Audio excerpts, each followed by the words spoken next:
রাজ্যের মুখ্যমন্ত্রী শুভেন্দু অধিকারীকে আত্মঘাতী বোমা হামলায় উড়িয়ে দেবার মারাত্মক হুমকি।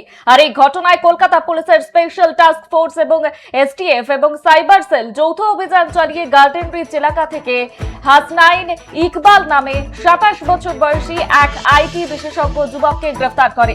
লালবাজারে এক জরুরি সাংবাদিক বৈঠক করে এই গোটা চক্রান্তের পর্দাফাশ করেছেন কলকাতা পুলিশের উচ্চপদস্থ আধিকারিকরা। যেমনটা আপনাদের জানাচ্ছিলাম, গত 14 মে সকাল 10:15 নাগাদ আল কায়দা নামে হুমকি মেইল পাঠিয়েছিল ধৃত যুবক। মুখ্যমন্ত্রী নিরাপত্তার প্রশ্ন থাকায় বিন্দু মাত্র সময় নষ্ট না করে তদন্তে নামেন গোয়েন্দারা। ডিজিটাল ফুটপ্রিন্ট এবং আইপি অ্যাড্রেস ট্র্যাক করে গতকালই গার্ডেন ব্রিজের বাসিন্দা হাসনাইন ইকবালকে হাতে নাতে গ্রেফতার করে পুলিশ। জানা যায়, আবিদা আলী নামে ওই মহিলার উপর ব্যক্তিগত প্রতিশোধ নিতেই তার নাম এবং পরিচয় ব্যবহার করে এই মারাত্মক ছক কষেছিল হাসনাইন, যাতে পুলিশ এই মহিলাকে গ্রেফতার করে। ধৃতের কাছ থেকে হুমকি মেইল পাঠানো মোবাইল এবং ডিভাইসটি বাজেয়াপ্ত করা হয় এবং তার আউটবক্স থেকেও মেইলের কপি উদ্ধার করা হয়।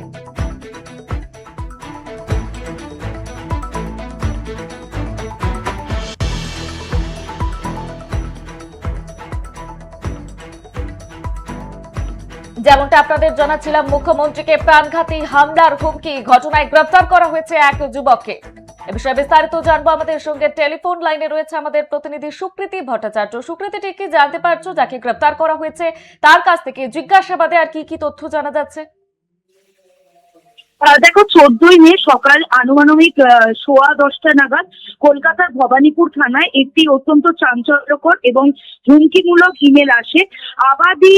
আবিদা আলী নামের এক মহিলার নাম থেকে পাঠানো হয়। ওই ইমেলে নিজেকে আল কায়দায় জঙ্গি হিসাবে দাবি করা হয়েছে এবং রাজ্যের মুখ্যমন্ত্রী শুভেন্দু অধিকারীকে আত্মঘাতী বোমা হামলার ওড়ানোর হুমকি দেওয়া হয়। মুখ্যমন্ত্রী নিরাপত্তার স্বার্থে এবং ঘটনার গুরুত্ব বিবেচনা করে বিন্দুমাত্র সময় নষ্ট না করে যৌথভাবে তদন্তে নামে কলকাতা পুলিশের সাইবার সেল এবং স্পেশাল টাস্ক ফোর্স। তদন্ত দ্রুততার সাথে ইমেলের আইপি অ্যাড্রেস ট্র্যাক করা এবং টেকনিক্যাল তথ্য খতিয়ে দেখে গতকালই গার্ডেন ব্রিজ এলাকা থেকে পুলিশ হাসনাইন ইকবাল নামের 27 বছর বয়সী একজন যুবককে গ্রেফতার করেছে।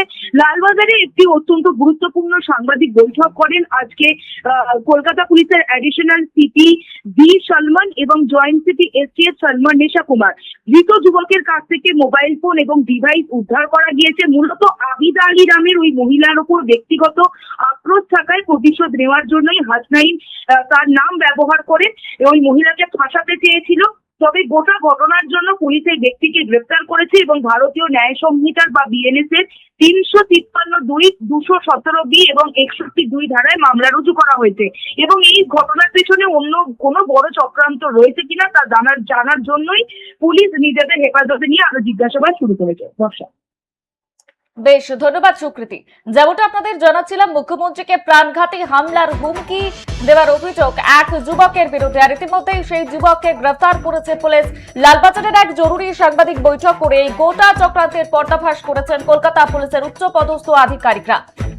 জানিয়ে রাখা ভালো, গত 14 মে সকাল 10:15 নাগাদ আল কায়দা নামে হুমকি মেইল পাঠিয়েছিল ধৃত যুবক। মুখ্যমন্ত্রী নিরাপত্তার প্রশ্ন থাকায় বিন্দু মাত্র সময় নষ্ট না করে তদন্তে নামেন গোয়েন্দারা। ডিজিটাল ফুটপ্রিন্ট এবং আইপি অ্যাড্রেস ট্র্যাক করে গতকালই গার্ডেন ব্রিজের বাসিন্দা হাসনাইন ইকবালকে হাতে নাতে গ্রেফতার করে পুলিশ। জানা যায়, আবিদা আলী নামের ওই মহিলার উপর ব্যক্তিগত প্রতিশোধ নিতেই তার নাম এবং পরিচয় ব্যবহার করে এই মারাত্মক ছক কষেছিল হাসনাইন, যাতে পুলিশ ওই মহিলাকে গ্রেফতার করে। ধৃতের কাছ থেকে হুমকি মেইল পাঠানো মোবাইল এবং ডিভাইসটি বাজেয়াপ্ত করা হয় এবং তার আউটবক্স থেকেও মেইলের কপি উদ্ধার করা হয়।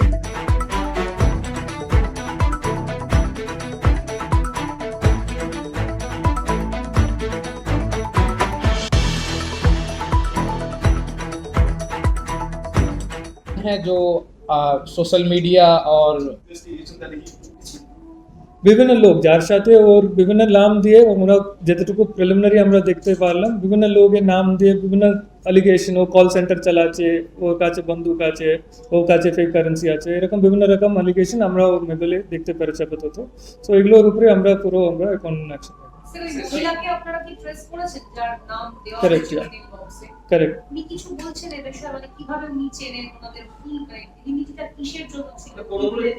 উনি কোরাবরেট করেছেন, সো কোরাবরেট করার পরে আমরা ফাইনালি ওকে আমরা ফিক্স আপ করে আমরা অ্যারেস্ট করতে এই বিষয়ে কি আগে কখনো